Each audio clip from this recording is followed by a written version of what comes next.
Howdy, all of you delicious people. I'm here today to view Mayfair Witches. So tempting to want to say the word Mayflower, but I didn't.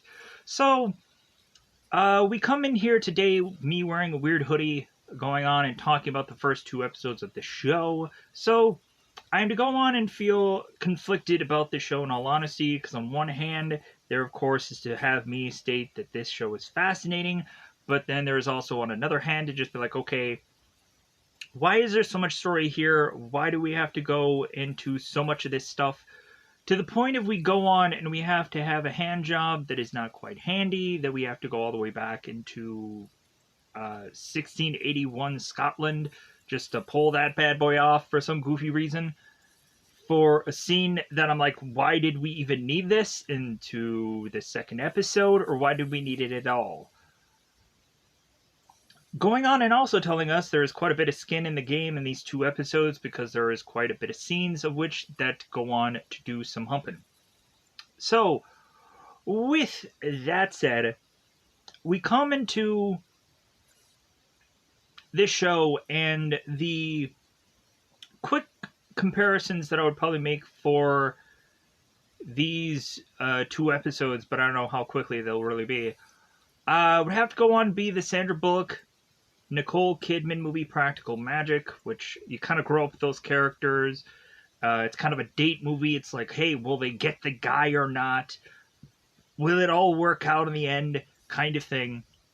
And then we also go into me having to compare this to superhero kinds of things. Like, of course, easily Doctor Strange, because it's a doctor who comes into this kind of power. And so, yeah, like it's fairly similar to that, with the exclusion of it being probably a much more low-budget Doctor Strange film. Then I would have to go on and compare this to Legion, the show, where it seems that we have a character who is schizophrenic, who is having his certain personalities that are just kind of fighting for the light to try and want to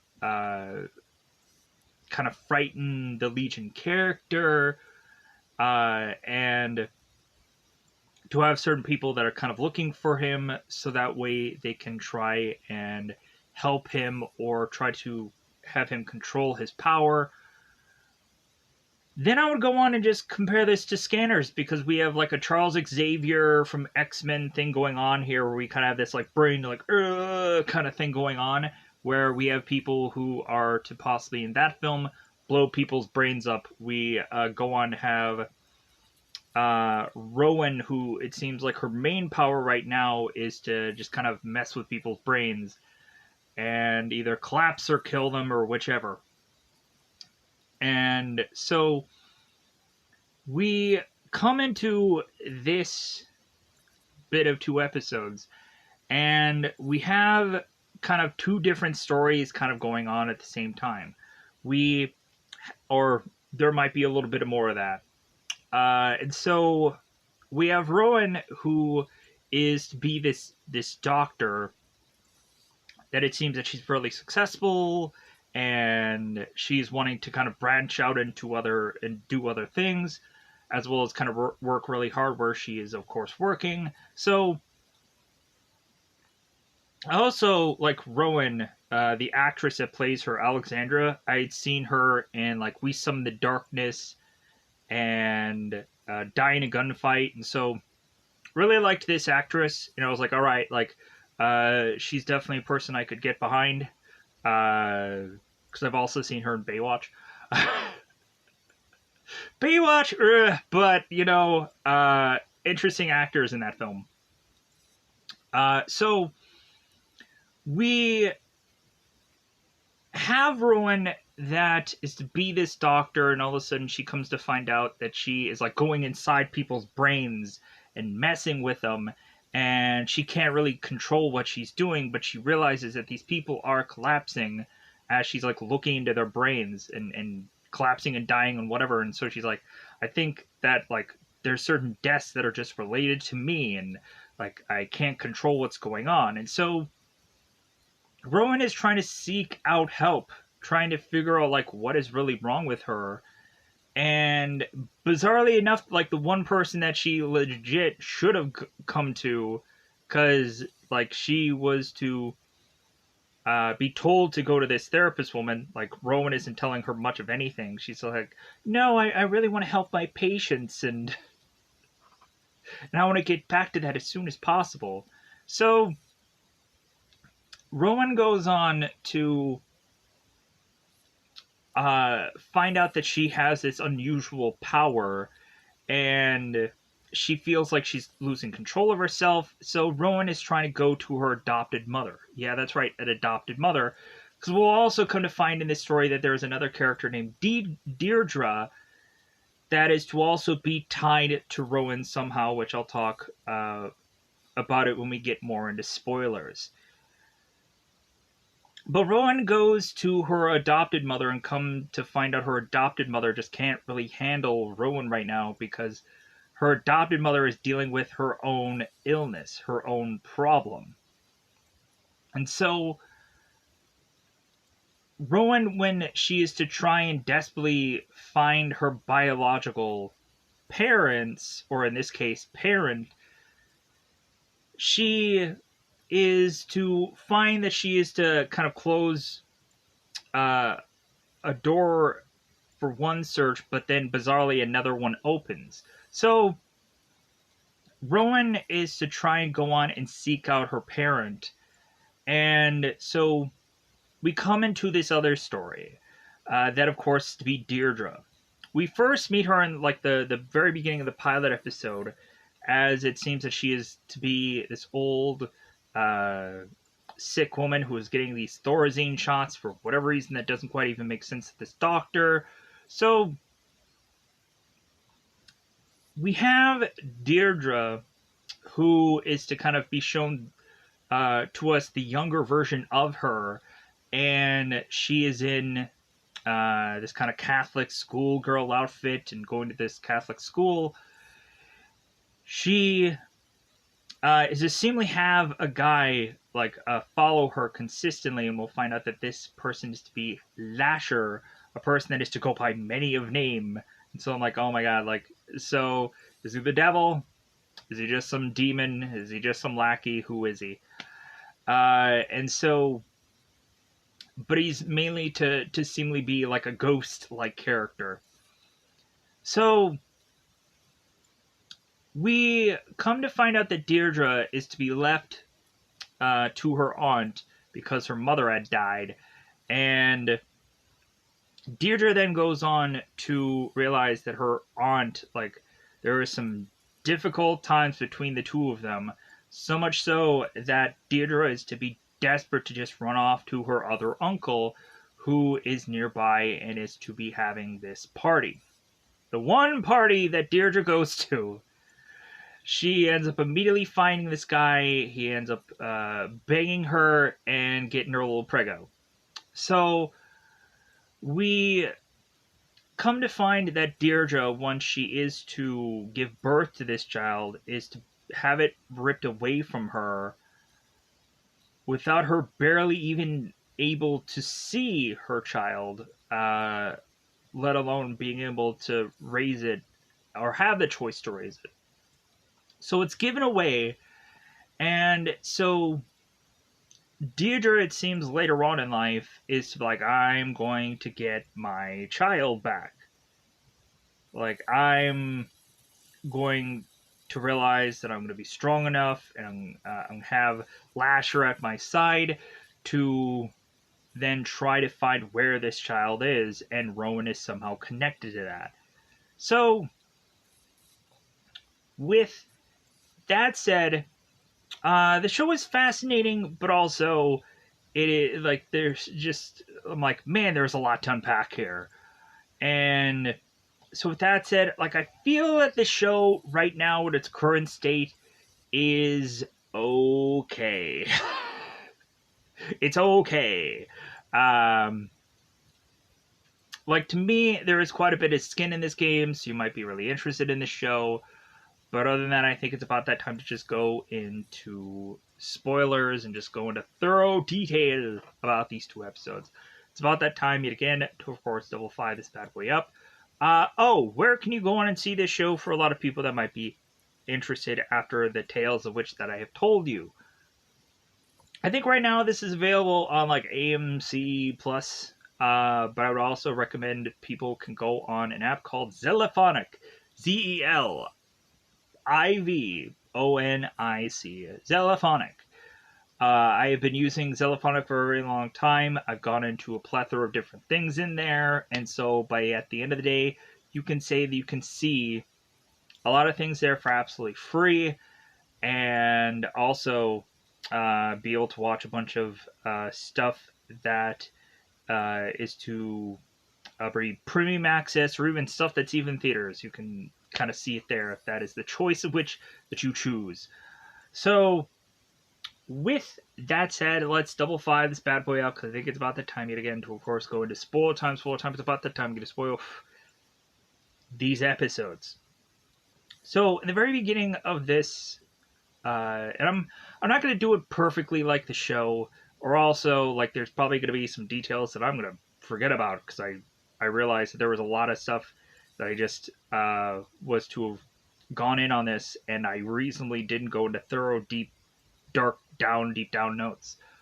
So we come into a doctor that is to make his way to Deirdre's place in the very beginning of this pilot, and he, of course, is to be told, because he's this new doctor, that he needs to go on and give Deirdre this Thorazine shot, and hopefully I'm even saying that correctly. Sounds like a Thor or something. But so we have the doctor there's just like, well, like, I want to look at this girl's records. Like, I don't want to just give her this shot. Like, I'm the new doctor. Like, I want to know how I can best care for her.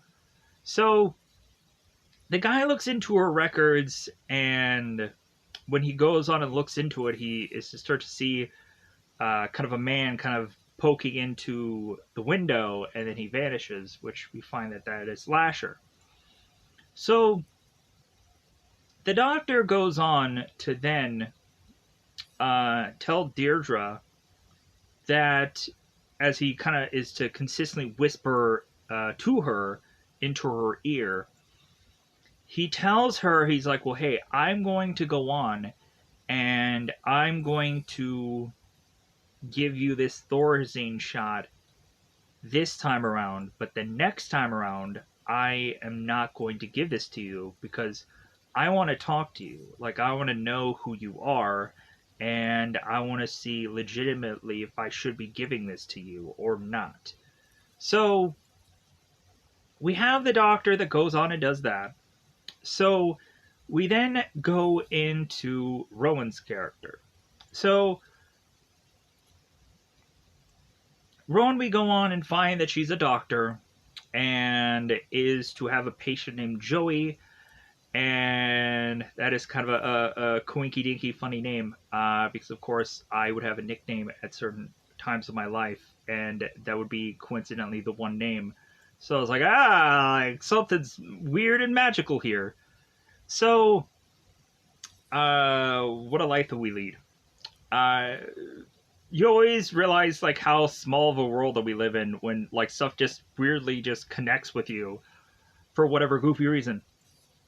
So we would go on to have Rowan, who's with this patient Joey, and she is to need to go on and perform a procedure, a surgical procedure on him. And it really doesn't seem like in this show we have like colored scrubs or whatever, because I had seen the show Scrubs at some point where I'd know like, okay, this is the nurse and this is the surgical person and this is the general doctor person because they have blue scrubs, green scrubs, pink scrubs, whatever. So I would have no idea. So we would go in to have Rowan, who's ready to go to do this procedure, and we would all of a sudden find that Dr. Keck is kind of taking over, and Rowan's like, well, hey, what's going on? And Dr. Keck is like, well, hey, you're going to assist me on this procedure. because we have kind of the big wigs in here, we have, of course, our biggest supporter, who, of course, is to be Daniel uh, Lemlel, who we'll see more within these 2 episodes, because he is to, of course, be a part of this whole like stem cell research thing, and he is to go on and kind of be this like weird spokesman kind of guy where he's like, well, hey guys, how about we go on and we live for thousands of years, ha ha ha ha, because we're going to figure out a way that we can live forever, ha ha ha, isn't that great? So we have Daniel being that guy. So how is exactly they're gonna have like skin? Like, are you gonna have to go on and just really like make like everyone's body like just last like as long as it possibly can? Like, how are you gonna have like hair just have at some point where it just lasts forever when it gets old and gray? Anyways, moving on. Just re-dye it, I guess. Anyways, so we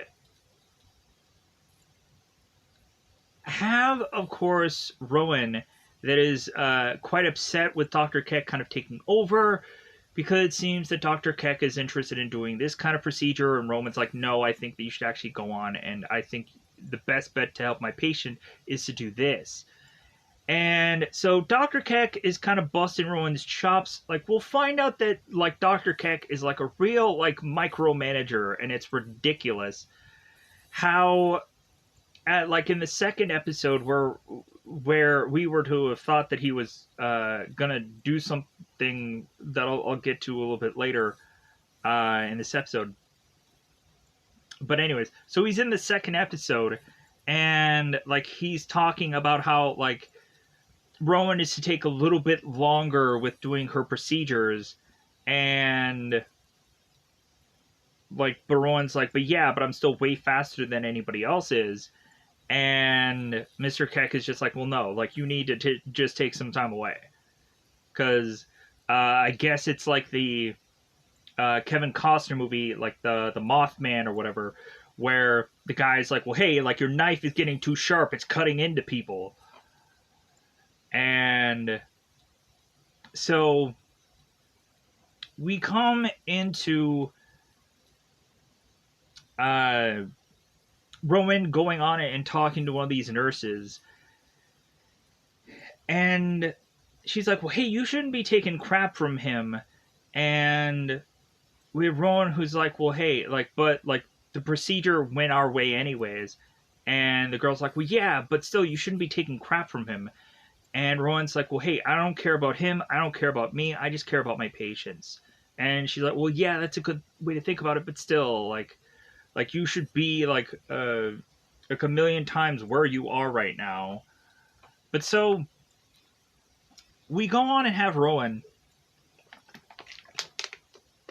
who after this procedure is all good and done with, we then go on to have Rowan, who is talking to her adopted mother.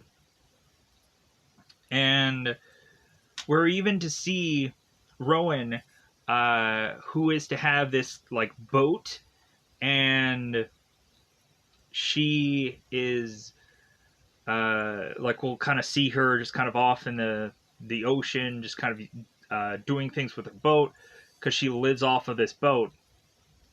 And we like have Ellie, who is Rowan's mother, who's like, well, hey, like, for you to be such this substantial doctor, it's like, why do you live in a boat? So Rowan is like, well, yeah, because I am that good of a doctor. So, but yeah, so we have Rowan who goes on and meets up with Ellie, and Rowan's like, oh, hey, like, what are you doing here? Like, hey, it's nice to see you again. And Ellie's like, well, yeah, like, I wanted to tell you that I just came back from my scan. It's like, oh, what's going on? So we come to find out that Ellie's cancer had come back, and I guess she's to have lung cancer, I believe.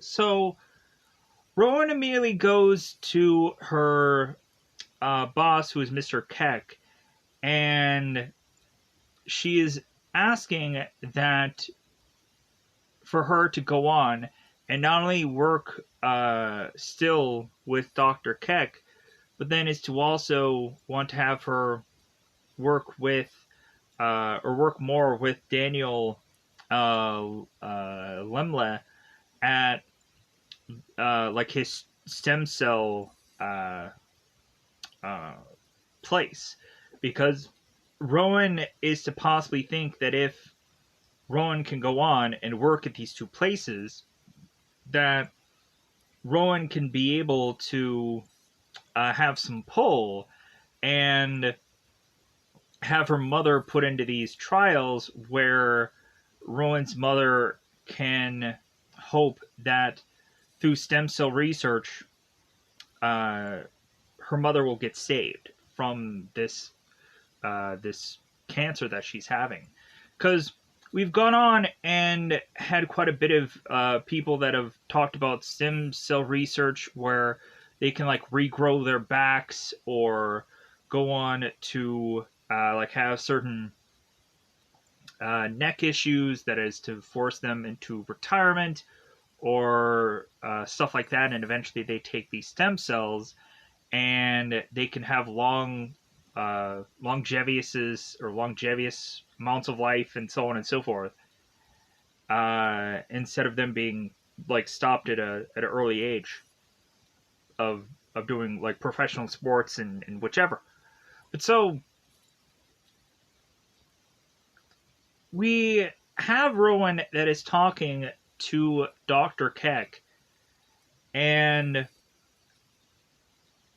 we would of course have Dr. Keck who's talking to Rowan about like, well, hey, like that last patient you had, and Rowan's like, well, yeah, like he's already happy and he even wants to go on and wants to play Minecraft. So the doctor is like, well, like you told him, of course, that he can't go on and do such things, right? And the girl's like, well, yeah, I told him that. And so like Dr. Keck is kind of pulling that apart. It's like, well, did you really talk to that about him? And so the more and more like Dr. Keck is starting to pull Rowan apart, the more and more that like Rowan is just like, God, I just freaking hate this guy. To the point of her getting so upset, like the further and further that this escalates, Rowan goes on to then go inside Dr. Keck's brain and makes him collapse. Like she pulls like a brain switch of things, and like there's a part that is to kind of get cut within Dr. Keck's brain and has him kind of collapse. He doesn't die, he just collapses. So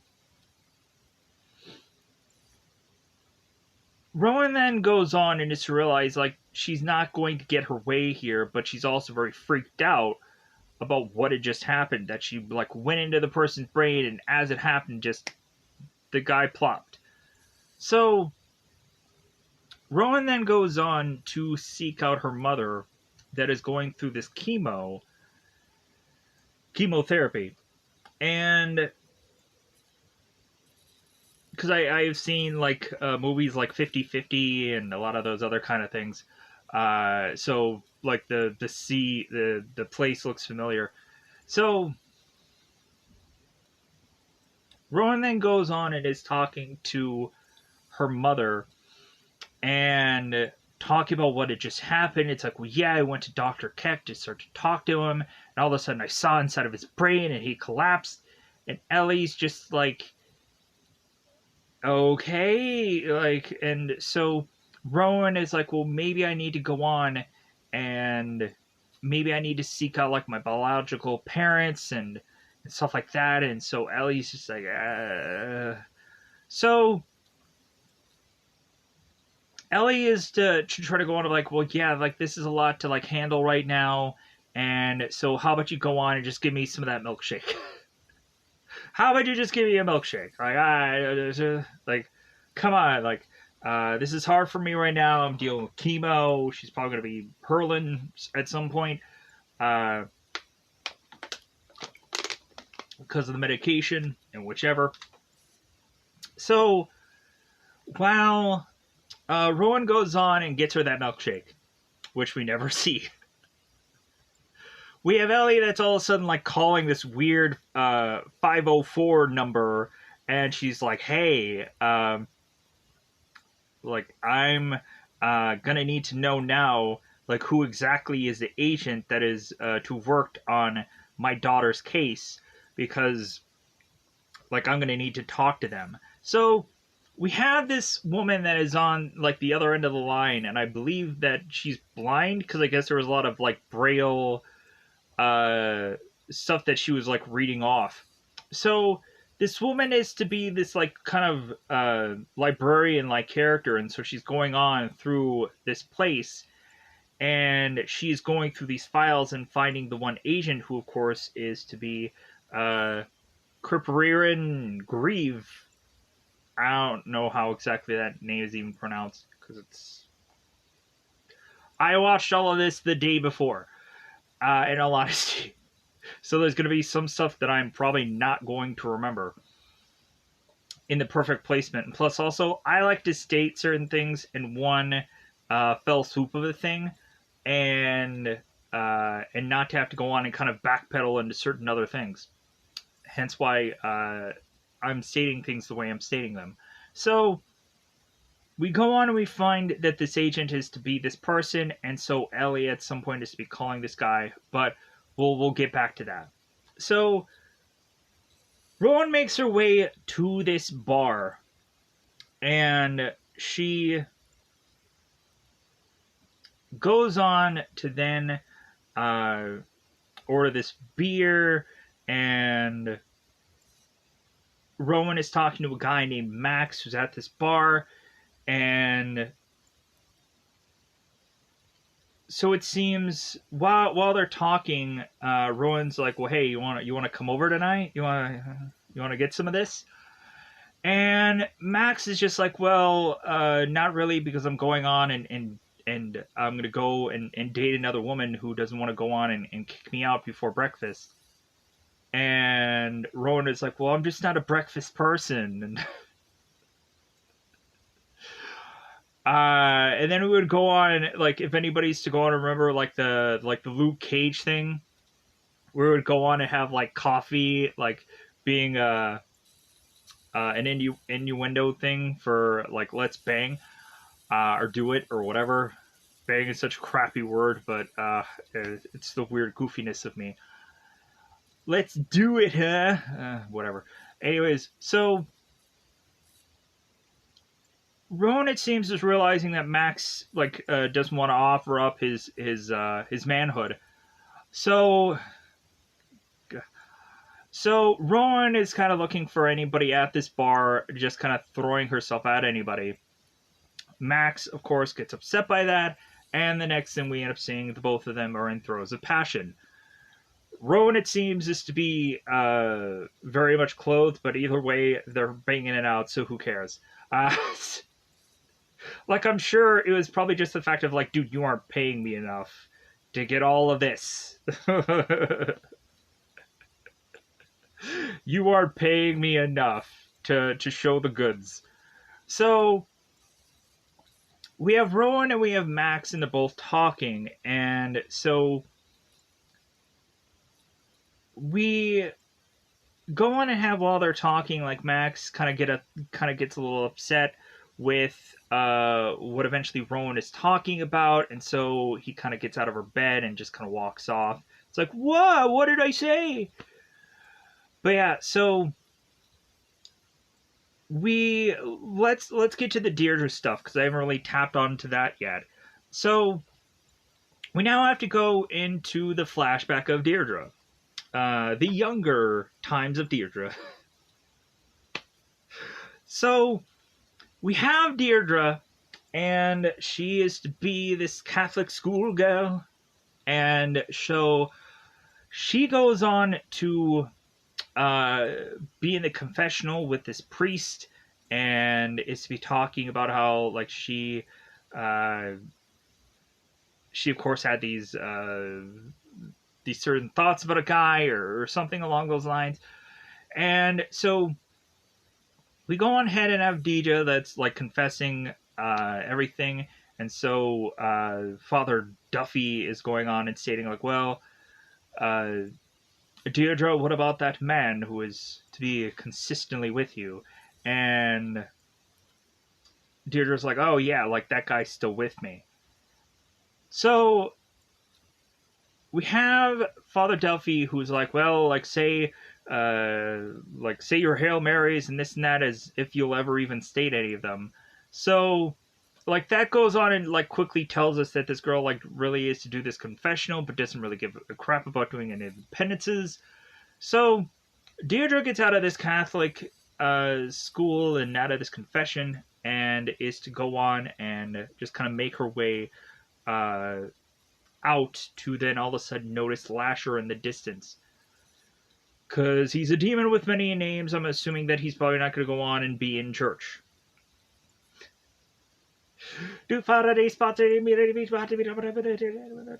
Anyways, so we go on to have, of course, Deirdre, who is talking to her pretend friend, it seems, Lasher, and we come to find out in this episode that Deirdre is to want to sneak away from her aunt because her aunt is a bear, metaphorically speaking.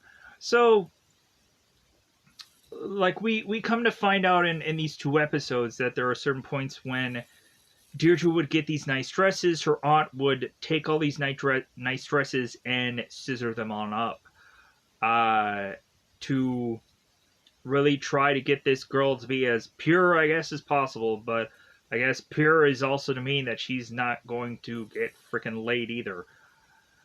So we have Deirdre that is to make her way to this party via Lasher's advice to like, yeah, you should go on and go to this party via that your uncle is throwing.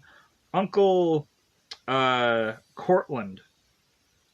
So we have Deirdre that makes her way to Uncle Cortland's place to then find that Uncle Cortland is like, oh my god, Deirdre! Wow, like you've made it here. This is great. So we have Cortland that is to go on and seem to find these three different boys, and he is to be like, mini, miny, mo, you're the one to go bang my niece. So we, bizarrely enough, have Cortland that is to have this guy like trying to get with Deirdre, and so as she dances, we all of a sudden start to see these like weird, bizarre masks that are all to be coming into play here. And so then Deirdre is to probably be so drunk or high or whatever, she's probably high on life right now. Deirdre then goes on to then be in a bed with this guy, and we all of a sudden have the passionate of lovemaking. Passionately. And so what ends up happening is while they're doing the you know who, we go on to find that this guy is to all of a sudden have this like bizarrish like mask, and I'm like, okay, like whatever floats your boat there, buddy. Whatever role play that you have to get into to set yourself up for that whiffy stiffy.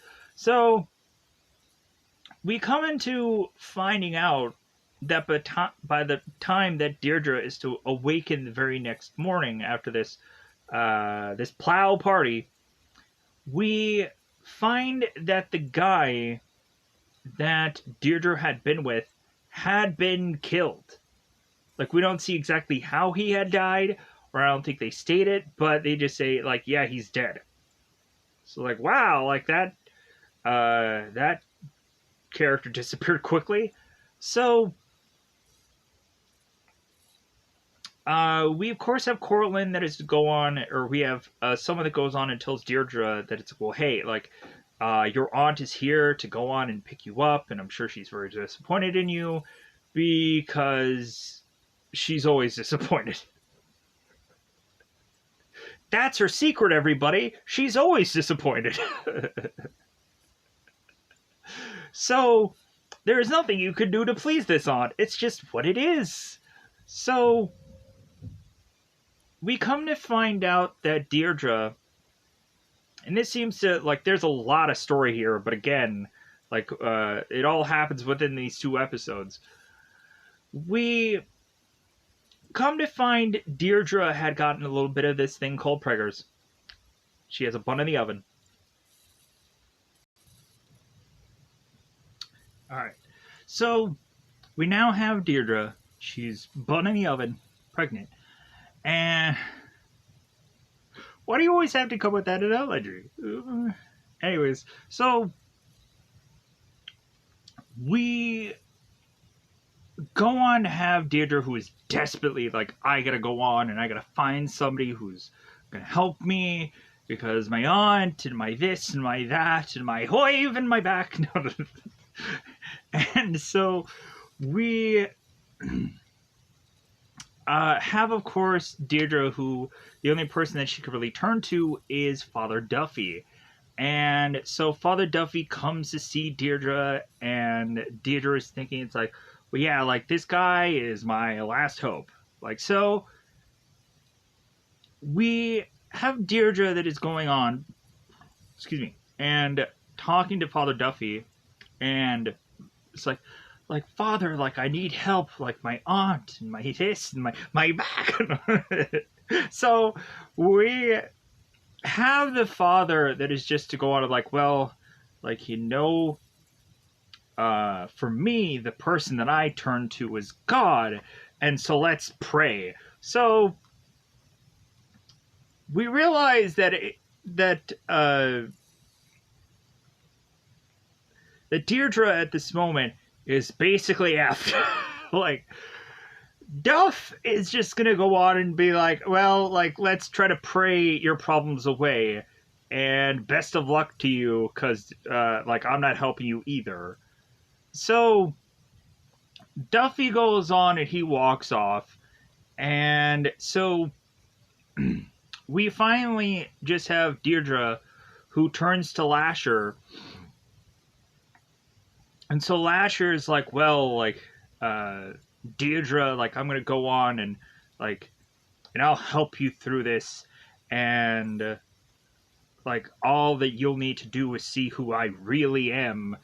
And Lasher's telling Deirdre, it's like, are you ready for this? And we go on to have Deirdre that's like, well, yeah, I'm ready for whatever it is that you're going to show me. So Lasher is a showcase to Deirdre, the demon ghost, of which I'm not sure which is actually which here.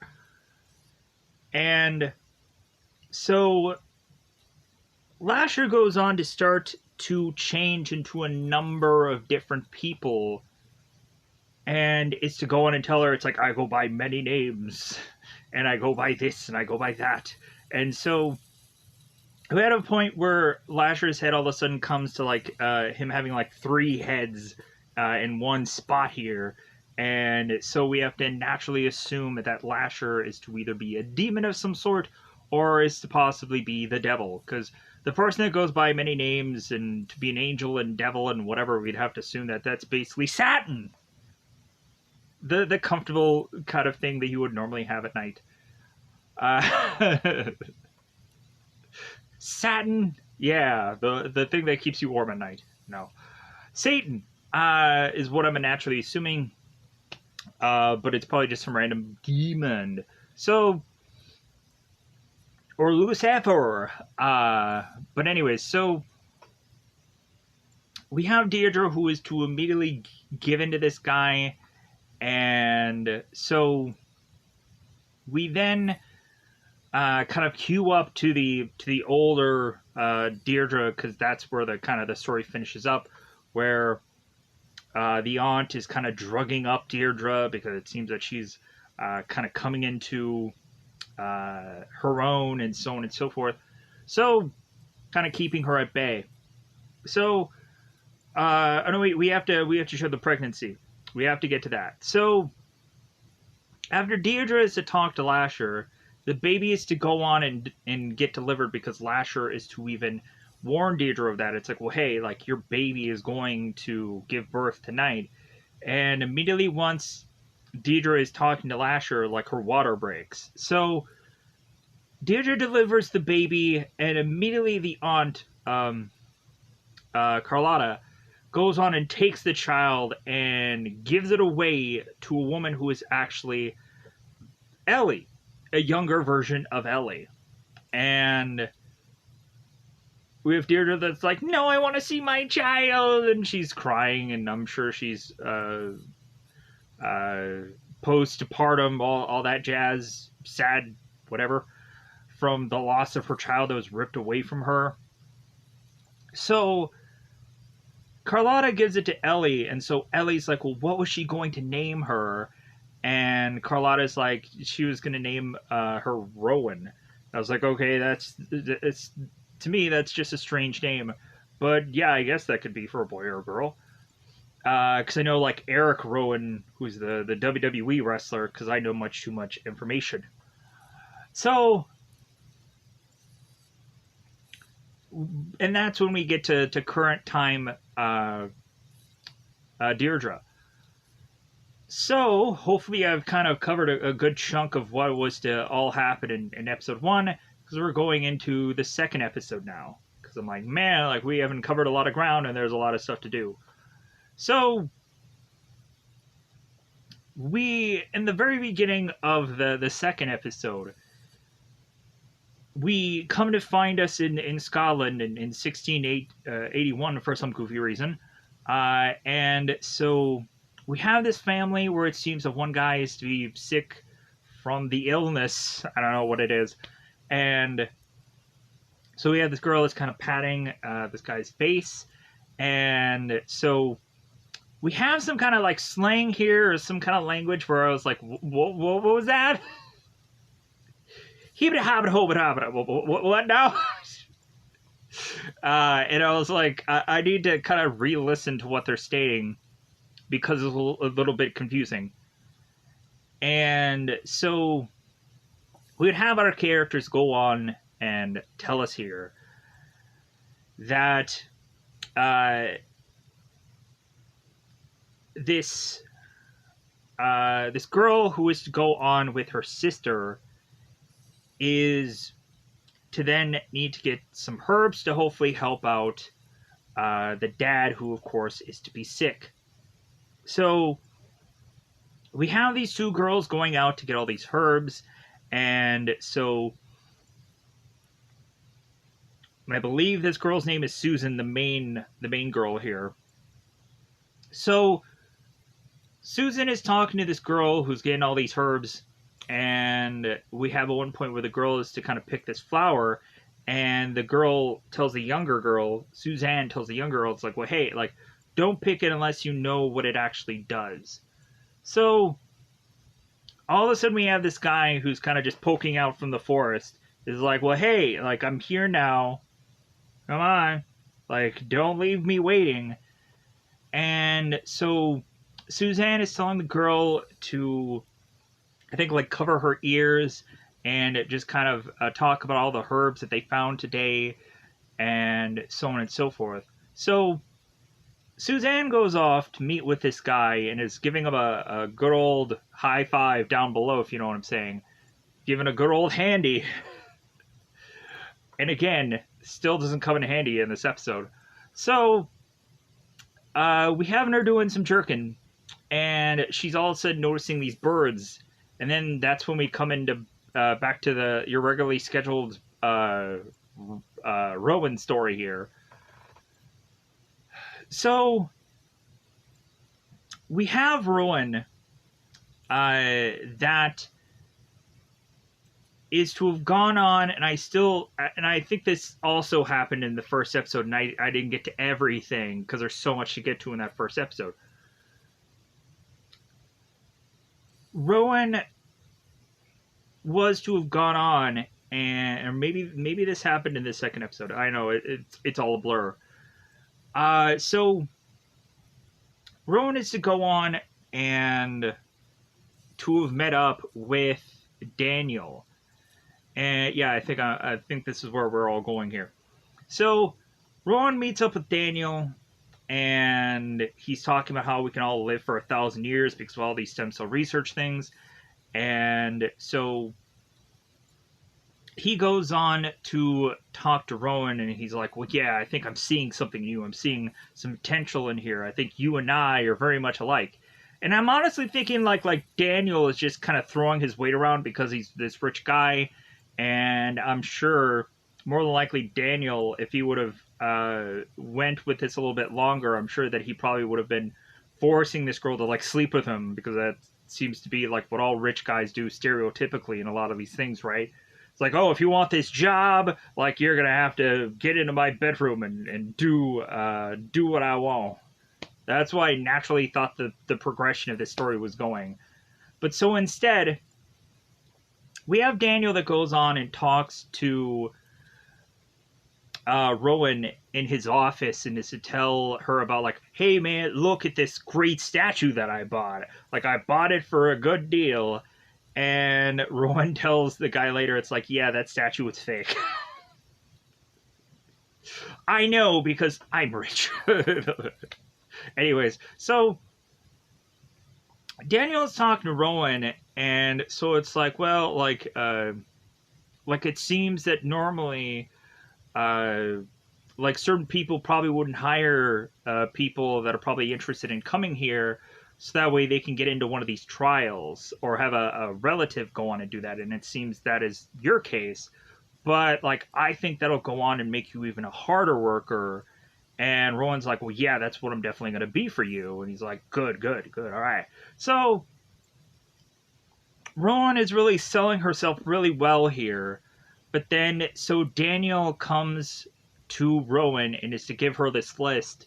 And to tell her, it's like, well, yeah, there are 30 people on that list. You need to go on and bump one of them off, so that way they cannot be involved in this trial, because the FDA, sadly enough, just wants 30 patients within this trial.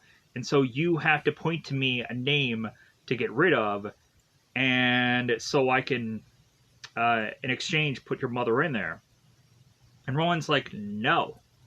Like, my mother would rather drop dead than kind of have me play God with these people. And so Daniel's like, well, but that's what I want you to do. Like, you're gonna have to make a tough decision when you're with me. So who are you gonna choose? Rowan refuses, and so the more and more that she talks with Daniel here, the more we're gonna get to some brain looking into power time. As the more and more that Rowan is to talk to Daniel, the more she realizes exactly who he is, how he's just kind of like this power-hungry guy, and who goes on and whips out his manhood and just pees in front of people to kind of show like how like strong he is, and how like he doesn't give a but he get a pee in the toilet.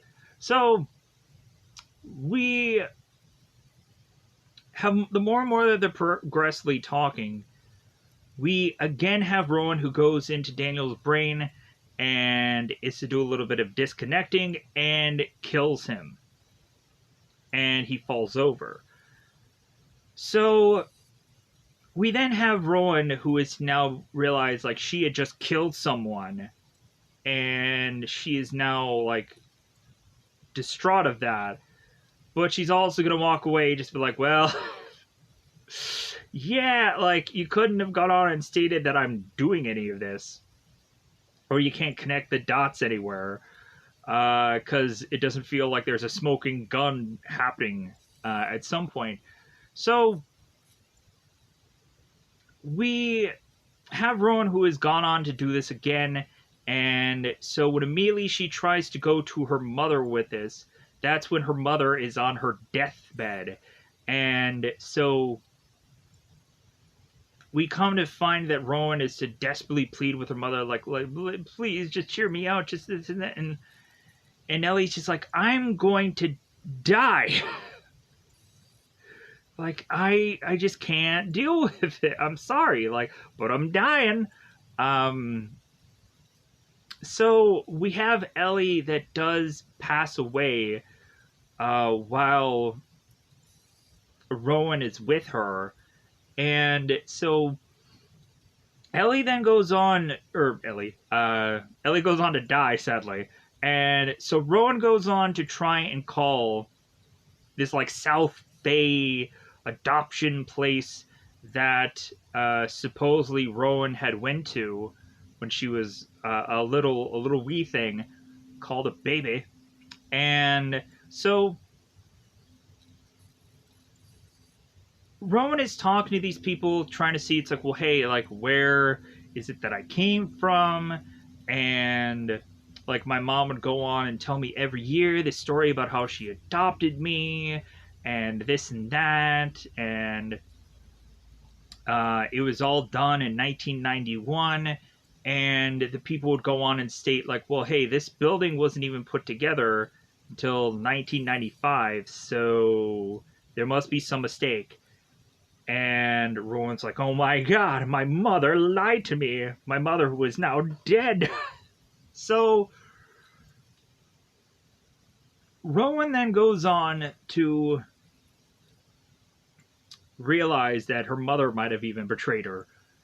So Rowan is to also find out in this episode that when she looks at her schedule for her performances or for her things that she's next up doing, her shifts that she's going to do for work, she finds out that she's been completely taken off the schedule for a good chunk of time.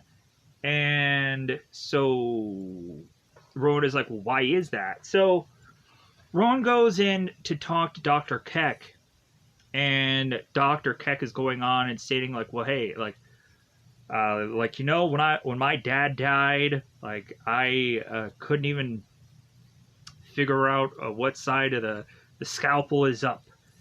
And like, that also kind of reminds me of the Mothman thing, where the guy is talking to him. It's like, well, you need some time away. It's like, well, hey, my blade didn't get dull. It's like, no, like, your blade is getting too sharp and it's cutting people.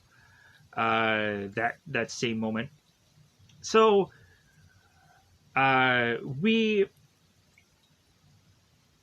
have Dr. Keck that is telling Rowan, it's like, well, hey, like, you obviously need some time away because there are certain surgeries that you're performing that are like 1.3 times longer than they should be. So, like, you need some time away. And like, Rowan is like, well, wait a minute, like, but I'm going on and I'm like performing these like surgeries like way faster than anybody else is. And he's like, no, it doesn't matter. You need time away. So Dr. Keck is to say, it's like, well, hey, like, if you go on and you see this doctor and it seems like she gives the green light to come back, then I'll let you go on and perform procedures. But until then, so Rowan quickly goes to this doctor so that way she can have one session, so that way she can go on to kind of talk to this woman. So we have Rowan, who of course is obviously putting up a front here. So let's talk about let's transition here and let's talk about some of the Grieve stuff. The Cyprian Grieve character. So he ends up coming in right before Ellie dies, and we have Ellie call Grieve, and he tells him, it's like, well, hey, like, who's going to be taking after my daughter after I die? And, like, you need to tell me now who's going to watch over her. And Grieve is like, I will.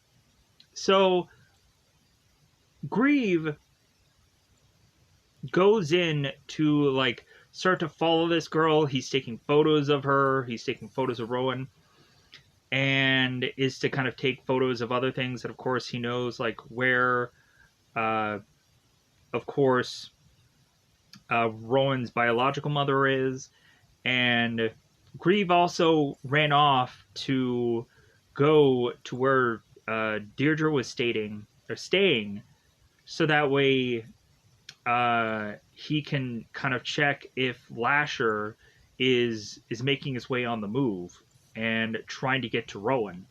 But it seems that Grief is to kind of touch this place and realize that Lasher is still at this location, and that these two characters are like 2,000 miles away.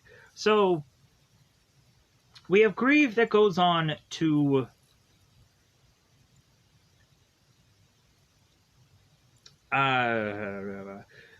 look into Rowan.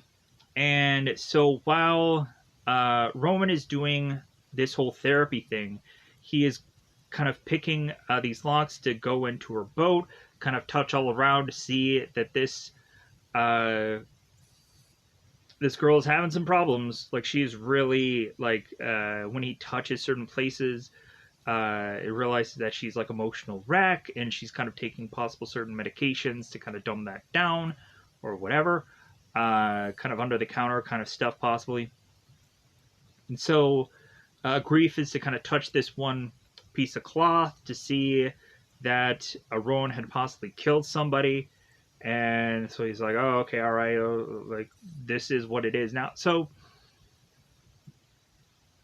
we have Grief, who's consistently just following after Rowan, just kind of seeing what she's going to do next. So Rowan goes on and is to be talking to this therapist, and Rowan is talking about how like she wants to get back to helping her patients, and she really wants to like present like she's really happy and whatever, and like she's grieved and now she's done with that, and so on and so forth. While this therapist continues to talk to Rowan, we all of a sudden notice that this therapist is having this migraine. And Rowan's like, oh no, I'm using my powers without me knowing. And then the therapist is like, no, I get these all the time. She's taking medication. But then all of a sudden, like, the doctor, her nose all of a sudden just starts to bleed her own blood. And we then have, like, Rowan who's like, dude, I'm just going to get out of here. Like, obviously, this doctor is going through some heavy stuff here, and maybe that might be me, or maybe it might not be. So Rowan leaves to find that she had parked right at a place where birds were crapping all over her car. So Rowan makes her way to her car to come to find out that all these birds are on this tree, and Rowan must have used her bizarrish magic to then kill some of the birds. They like flop all over her car, and then she takes the birds into her coat. I would have just been like, click, click, like, but no, like, Rowan goes on and takes these birds into this coat and is to toss them into her car, and then she drives off to this beach, and she notices that there's some SUV following her, and so Rowan goes to this beach and is to bury these birds into this beach, because I guess she couldn't figure out a trash place to just toss it. So Rowan takes this medication, and it seems that she just falls asleep at this beach, because I guess she had nothing better to do on a Saturday night. So Grief is going on and calling somebody. Is like, yeah, like, I don't know what to do with this one. Like, help me out. Show me potato salad. Family Feud, if you guys remember that. So we have Grief, who's just like, I don't know whether or not to like bring her in or to just kind of keep watching over her. And the guy that is talking to Grief is just like, well, hey, just keep watching over her. Like, don't tell her anything about who you are or whatever, because if you tell her any little bit of anything, like, she's going to make her way here. And Like, so she won't stop until she gets complete answers. So Grief is just like, okay, but that's like what you're gonna tell me now isn't exactly what I'm gonna do. So when Rowan goes on to wake up after some people are having some fun by the beach and bringing in their like motorcycles and all kinds of stuff, she wakes up later on in the day. So Rowan has to make her way through this beach, and she's like, well, hey, I know you're there. Like, SUV, right? So we have Grief that kind of comes out of the shadows, and he's like, yeah, I have been following you. And so, like, I am this agent guy. And so he starts to explain who he is and how Rowan might have to come with him, so that way she can possibly get trained or explained a little bit more of what's really going on. So it seems when Rowan does go on to finally touch Rowan, we all of a sudden have him kind of fall over. It's like, wait a minute, is he dead? So as Rowan is to have Grief be like picked up by these ambulances, she takes his phone and is to start to thumb through it and be like, oh wow, this was a really cute picture of me that you took without me knowing. Wow. Nice filter. So we have her start to thumb through all these pictures and is to all of a sudden see like the picture of Ellie and Deirdre, and it's like, like this has a New Orleans location. And so we immediately have Rowan, who is like, okay, like, well, get me on a plane to New Orleans then. So we have, let's get back to Deirdre, because it's been a while. Anyways, so Deirdre goes on to be talking to this doctor, and so the doctor is to get her off the meds and whisper sweet nothings to her, like, well, hey, like I can go on and help you if like this situation is all that bad. And Deirdre is like, well, how soon can you get this lawyer here? And the guy's like, well, I'm thinking about a month from now.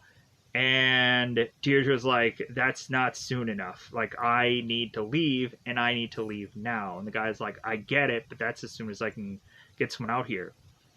The doctor is to also take off the necklace from off of Deirdre's neck and kind of put it in her pocket. We come to find that this necklace is to connect Lasher with Deirdre. Bizarrely, I guess that's the reason why she can go on and see this person. We also had at one point when we would find Rowan talking to Max when they were doing it in the boat. We would go on to also have Rowan, who is talking about how like she knew a guy that she would always like meet from time to time, and maybe she was talking about the same Lasher guy. I'm not exactly sure, but it seemed like that was kind of like her Lasher character. But so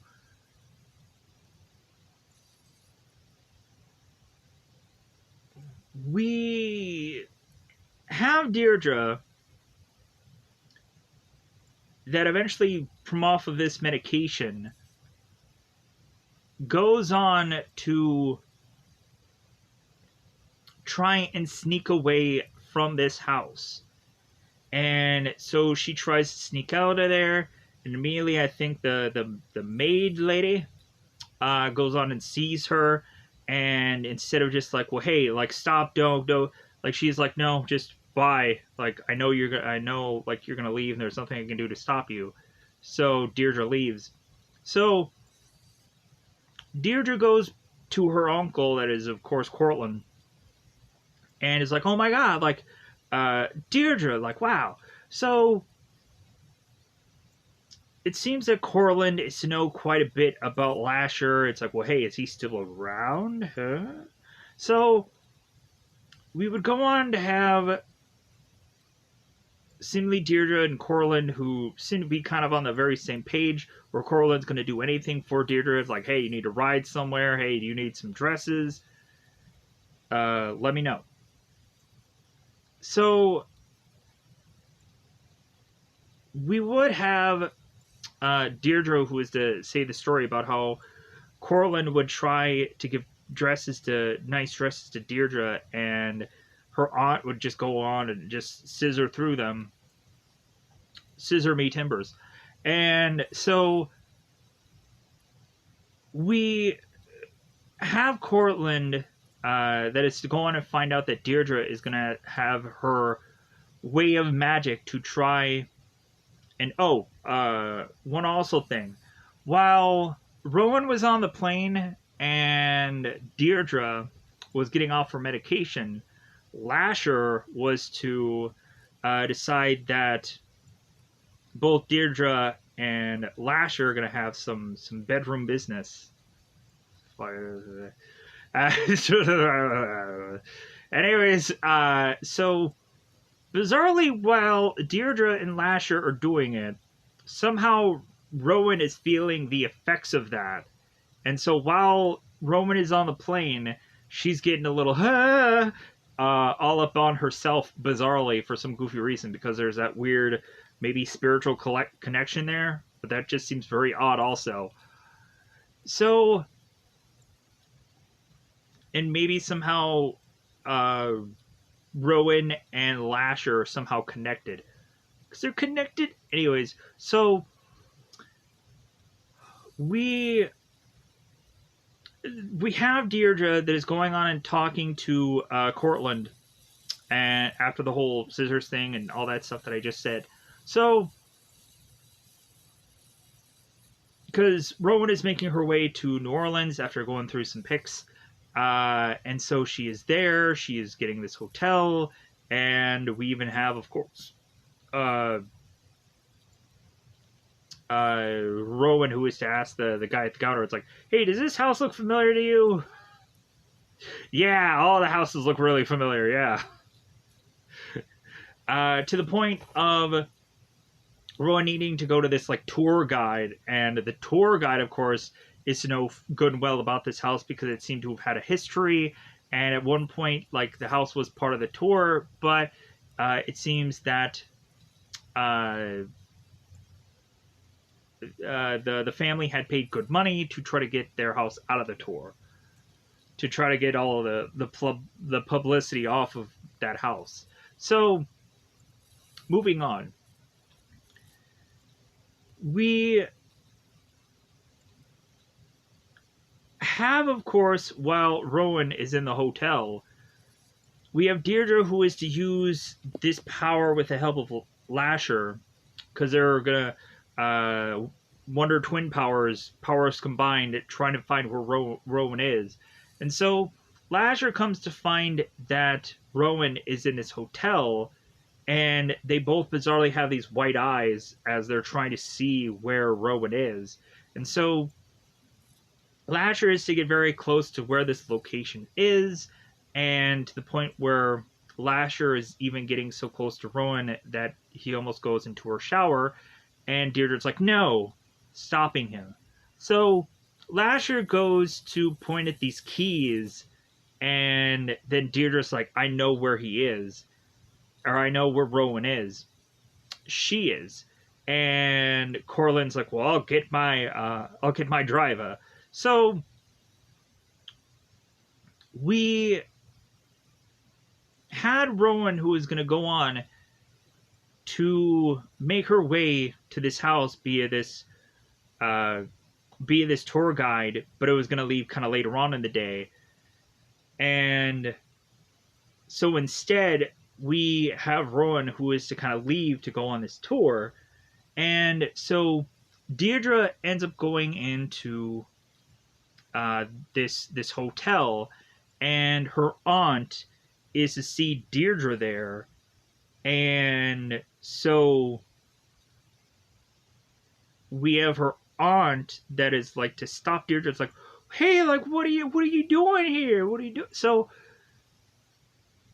we have them kind of bickering, And like the aunt was to try to protect Deirdre, and Deirdre's like, well, hey, like since you now know that like I am off the drugs, it's like you also realize that like if I'm here, that he's also here, and so get ready for whatever that is going to be next. So we have Deirdre that leaves and is to try to make her way to Rowan, as Rowan is to make her way seemingly to Deirdre without her really realizing it. So, and we're getting pretty close to the very end of this episode, technically, unless I missed or skipped or whatever about a billion other things because there was a lot of things to talk about. We also had Rowan, who before making it to her biological mother, was to go on and call up Greaves as uh, as of course we know, Rowan had took Greaves' phone. So when Greaves talks to Rowan, it's like, well, hey, like, I'm going to tell you that I'm a man who had found a man who was going to guide me to help me and tell me that it's like, well, hey, like, I know there were certain things for me that didn't work. I know there were certain things for you that didn't work. So, like, we're going to work together and see what works for us. And so we have Greaves, who it seems is, like, willing to want to talk to Rowan about how to help her, as he has been in her shoes in the past. And saying it's like, well, yeah, I thought my gift was something horrible also. But then he comes to find that his gift can be very useful. So Greaves is telling Rowan, it's like, well, hey, I just want to help you, and like, where can we meet so that we can just talk? So Rowan is like, well, hey, like we can go on and meet at this hotel, but you probably already know where I'm at, and you probably already knew that I would go on and be there because the guy's been following her anyways. So, and plus also he's probably bugged the phone to try to figure out where the location is of where she is. So, but Rowan goes down after talking to Grief to meet up with him, and instead is to find her biological mother in this elevator. It's like, oh, family reunion! But then all of a sudden we see that that all of a sudden